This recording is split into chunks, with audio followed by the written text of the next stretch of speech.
And we are back with here at Open Your Eyes, and we are currently joined by representatives from the Statistical Institute of Belize, and they're here to talk to us and give us an update on the ongoing census initiative.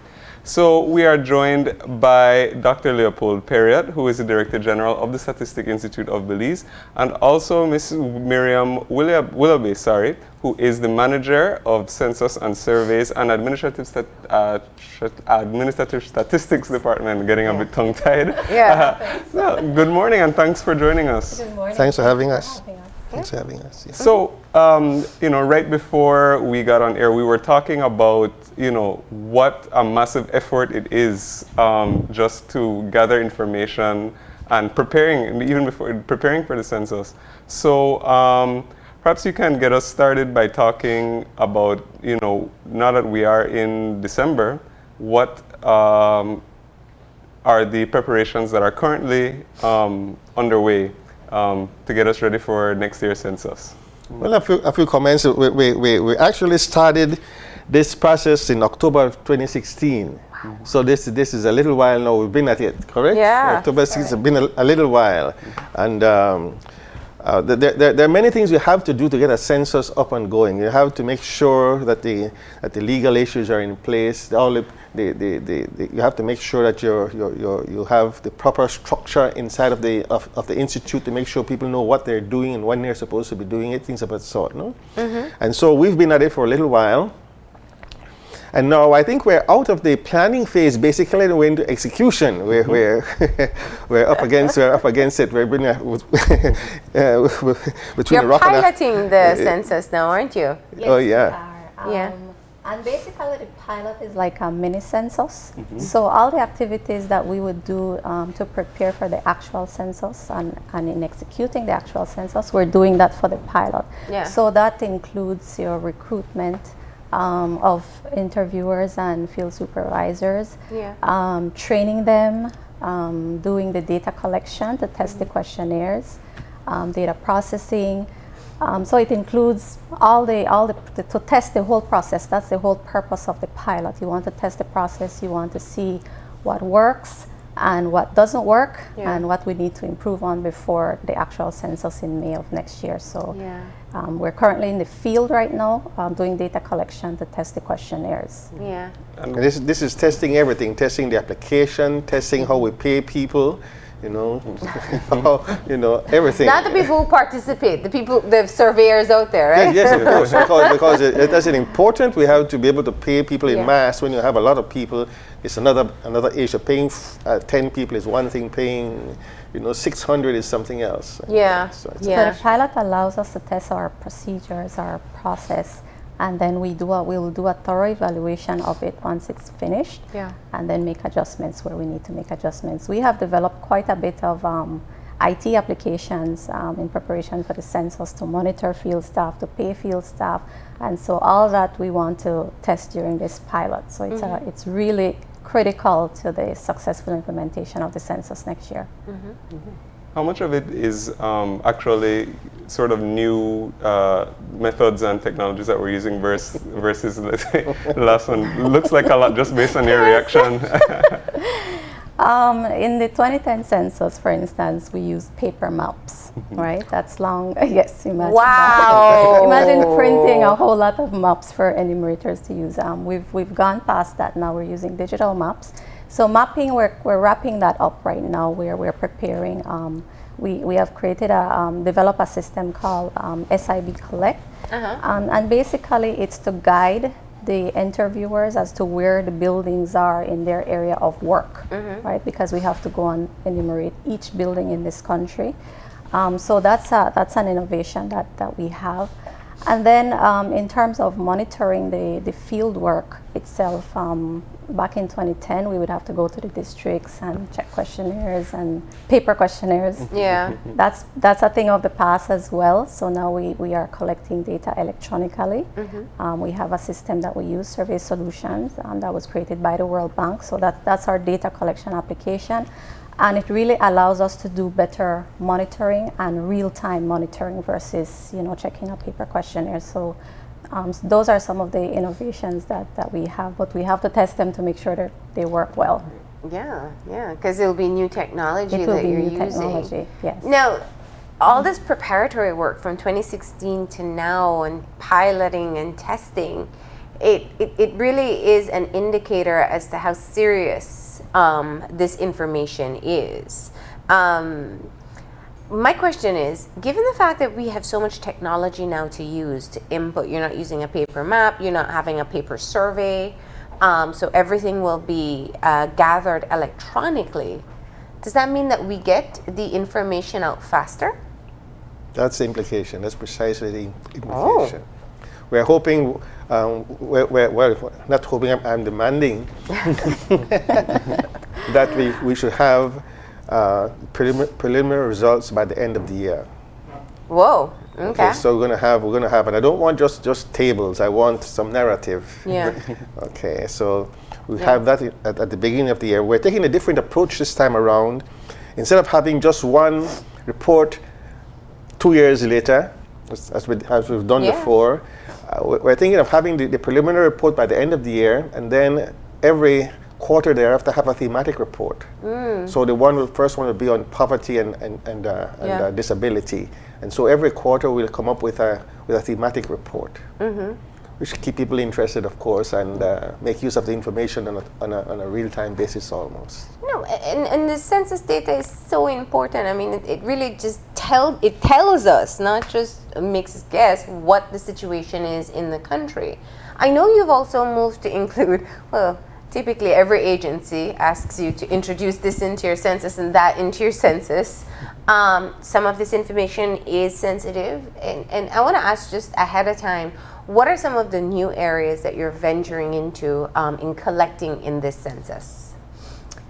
There's a food security module that we've included that wasn't in the last census, which basically asks if any member of your household has gone without food for a particular period of time because you were unable to afford or have the resources to have food.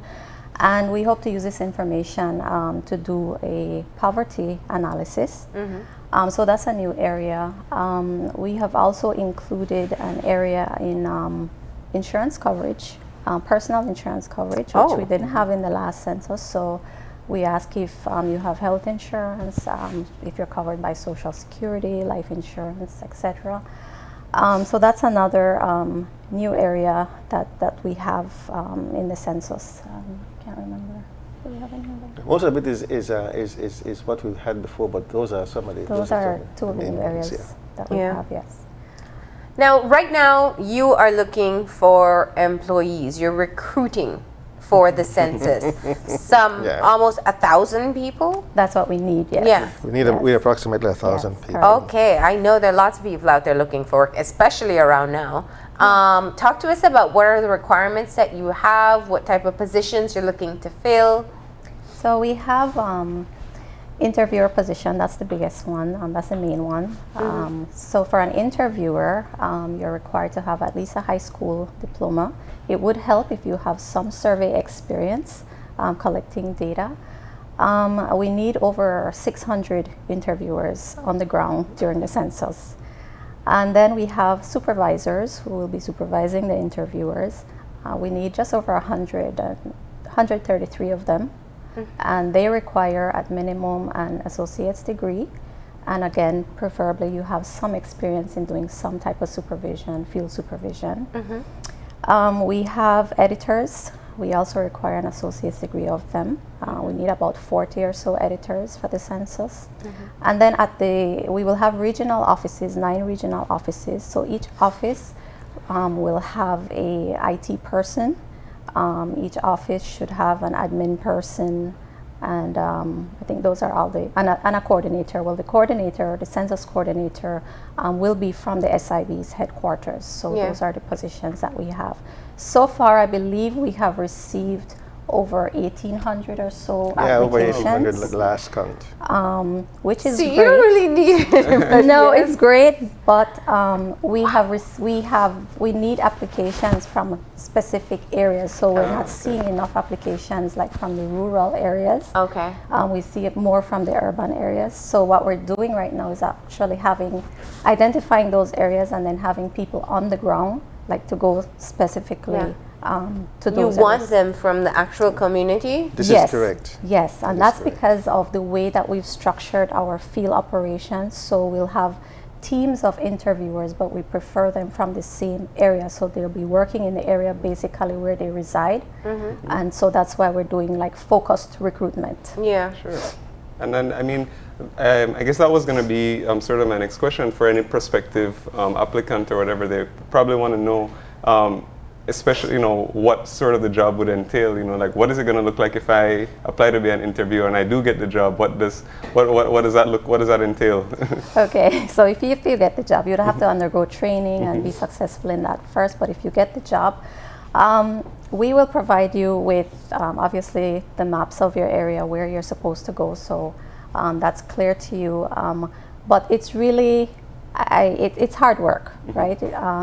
It entails you going from walking in the sun, you know, just battling the weather, the elements, and working hours that, you know, beyond normal working hours, because really it's based on when you find persons at home, right? So sometimes it's early morning, sometimes it's in the evening, most times it's on the weekends. So, you know, if you're somebody who likes your weekends and you don't want to work on weekends, then it's not a job for you. So that's why I said it's not easy, but it's worth it.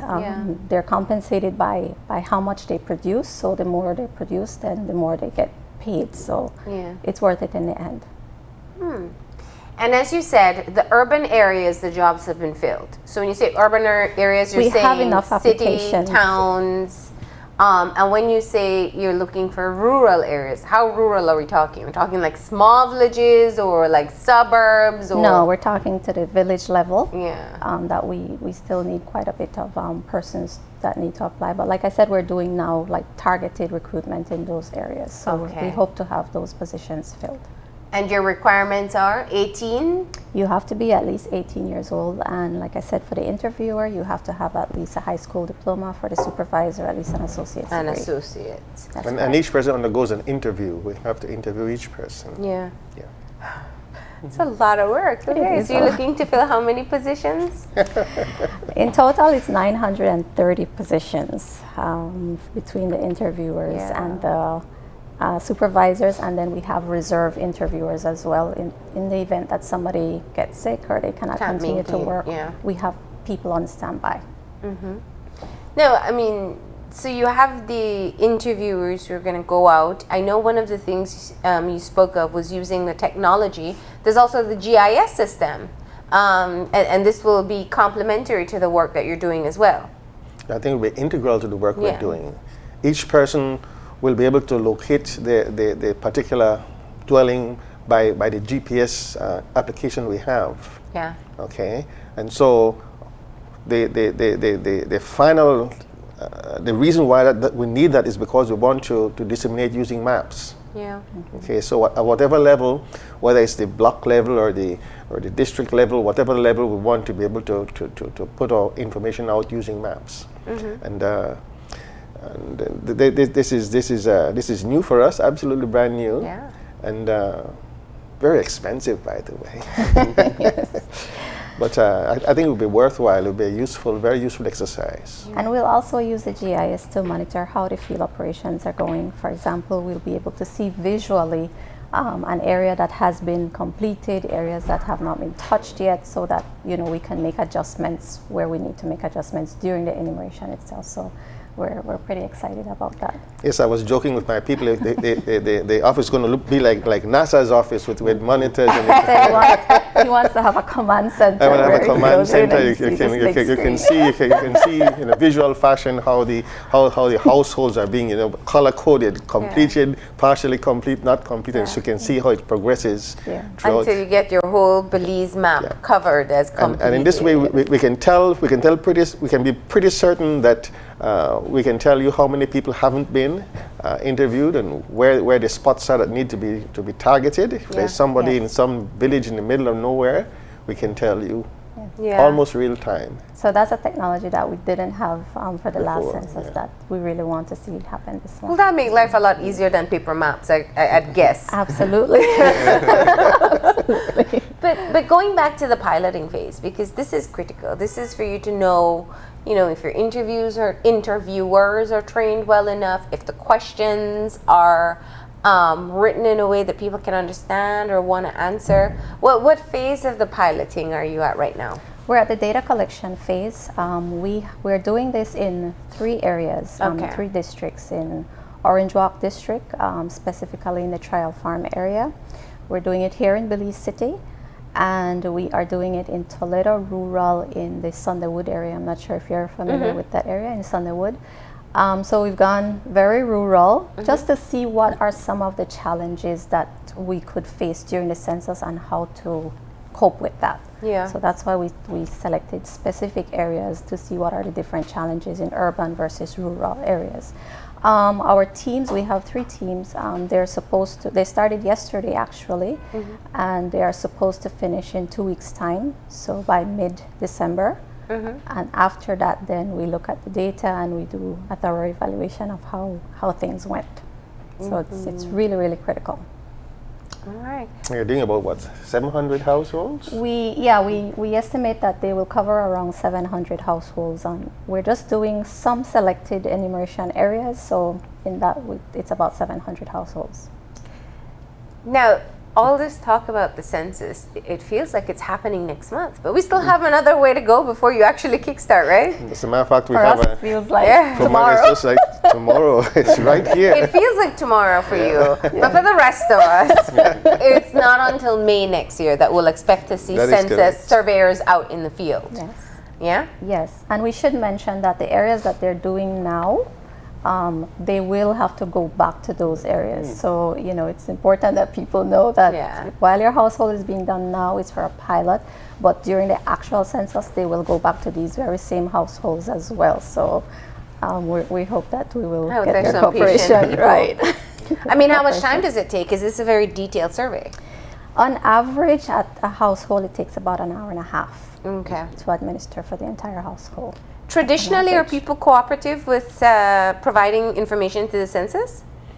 I found them very, very, very, very cooperative. Okay. The last time, Yes. the same way. They're very, for surveys and the same. They've been very, very cooperative. Yeah. Have some very nice people. Want to invite you for tea and all kind of things. Oh, wow. Yeah. We start the training. When is it? The training started on the 20th of November. It went for 9 days. Okay. And then yesterday they started the actual field work. The actual training, the final training is going to be starting in February? Oh, for the actual census, that starts in February. So the way we do our training is like a cascading type of training where we do a first level training that would be for our HQ staff. So that starts in February. We do thorough training.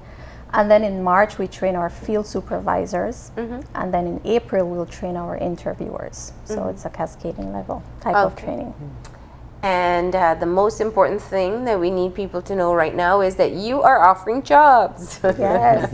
How do they apply, and where can they get more information? We have an online application that they can complete, but they can also call our offices in Belmopan. And then either we send you an application, because we do have paper applications as well if you can't do it online. So you can always call their offices for more information as well. Yeah. Are there any particular districts where you're in more need than others?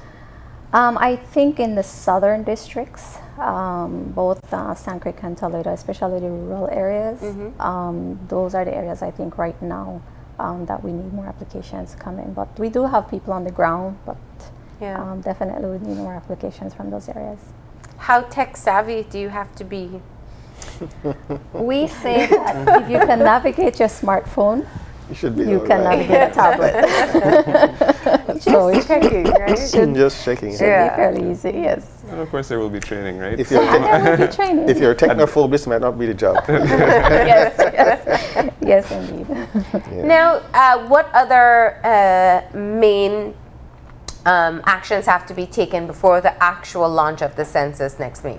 So you have training, we have recruitment. Is there anything else that'll be happening in between? Well, there has to be a major exercise in obtaining venues. For example, to train we need 40 venues. We need to rent space for the district offices. So there's a whole operation going on there. And that is district offices, they'll be operational for 6 months. Yes. So we have to rent space for that. We need to make sure that we have our equipment. I think we've ordered 1,000 tablets.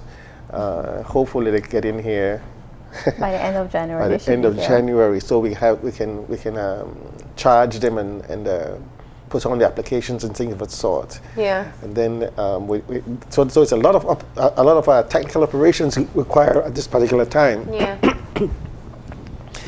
And once that is done, then we're almost set to go, I suppose. Yes. Then you train. With the training, we're almost set to go. Yeah. It's full speed ahead. Okay. And then there's also transportation. there's We will be transportation. providing transportation to some of our rural teams. That has to cover a very large area. So I think we have estimated somewhere about 50 to 60 vehicles that we will need for the census. So the logistics alone is a lot. It's horrendous. So clearly, the question everybody has in their mind right now is, what is the budget for the census? A lot of money. Well, we've submitted a budget, and it's a little bit over $8 million, I suppose. We have been making asking a lot of people to assist, and we have obtained quite a bit of assistance. As a matter of fact, we have assistance from our international partners, and assistance from various ministries and agencies. You know, we're soliciting space to train, for example. Okay. And some people have volunteered to allow us to use their premises to train. Okay. Okay, so that's how we go about it. So hopefully, we should be able to do it. We'll see. I have every confidence that it's going to happen. Yeah. Yeah. Yeah. All right.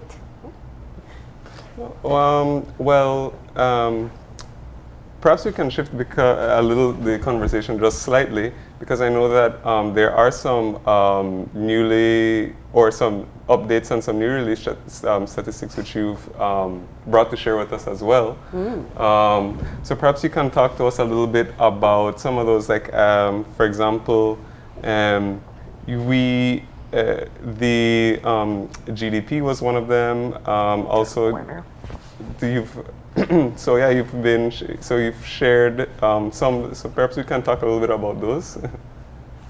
Oh yeah. There were a number of. We had a press conference just a very short while ago, I suppose. Like last week. Last week or so, and we talked a little bit about some of the areas. The labor force, for example, was one that is a set of indicators that come out twice a year. Is it? Yes. You know, and as you had predicted, you said there'd be a dip after the unemployment. There's a little bit of a blip. There's a bit of an increase at 10.4% unemployment. That is probably expected because it's a low season for unemployment, and so people, you know, the unemployment rate just goes up a little bit when compared to April of the same year. So that we expect that. We're noticing some interesting kind of trends that the women are kind of leading the charge in getting jobs. The issue, of course, is that a lot of the jobs are kind of low pay, kind of services and because that was going to be jobs. Because I think one of the statistics which you've also spoke about was the actual salary information as well, and I think I think there was a decrease in salary. There was a decrease about $100 or so, $110, $15, something like that, a decrease of that for the median salary. But the trend we've been noting also is that there's been an increase in the amount of underemployment. People are really doing any job they what can. they can, yeah. They're doing any jobs that they can, as a matter of Just fact. to clarify once again, what is underemployment? What classifies Well, as underemployment? we take underemployment to be if you work less than 35 hours per week. Yeah. This is the easy one. Yeah. The harder one is that if you have a master's and you're doing something which is You're not using the you're not using degree. your skills at all. That is Yeah. also underemployment, but we don't measure that. I was gonna ask, do you? Yeah. So We- right now it's just based on work hours. Just work on base work hours. We This look is Okay. at time underemployment, Yeah. right, not skills. So interesting trends, increase in underemployment. What other notes would you make of the recent statistics you've released? Well, only the men seem to be seem to be topping out on what they can do. The women are picking up the slack now. I think the women are stepping up in their numbers for participation rates, participating in the labor forces are increasing, and they're the ones who are taking up the slack. Is it the type of work, or it's just women are trying to gain employment more? Yeah, it seems like that because we've seen the increase in women entering the labor force. They're getting jobs, but the kind of jobs they're getting are not what we would call full-time jobs. So a lot of the jobs that they're getting is like self-created type of employment. So that's what's bringing down your median monthly income. Yeah. What I also noted that was interesting was an increase in tertiary education cost. Was that what I saw? Yes, that's a tuition cost. I think went up for some tertiary institutions. UB, I think, for example, the cost went up dramatically. So tertiary education is getting more expensive. A bit for more Belizeans. expensive. Tuition get a bit more expensive now. It's too bad. We had a good thing going. Well, yeah, that's why I made note of it, because I mean, we're talking about wanting people to have higher levels of education, and if that's one of the prices going up, we have to look at that as well. All right. So that's just, I mean, in summary, I think in looking at the recent statistics that have been released, but the key point of being here is to let people know that you are recruiting. You're recruiting in rural areas. You need to fill close to 1,000 positions. Yes. So you can go to this SIB's website, you can call them, you can drop by one of the offices and find out how you can apply for one of these jobs. 18 and older, as high school for some positions and associates for other positions. Yes. And if you're from a rural community, most likely they'll need you even more. Yes.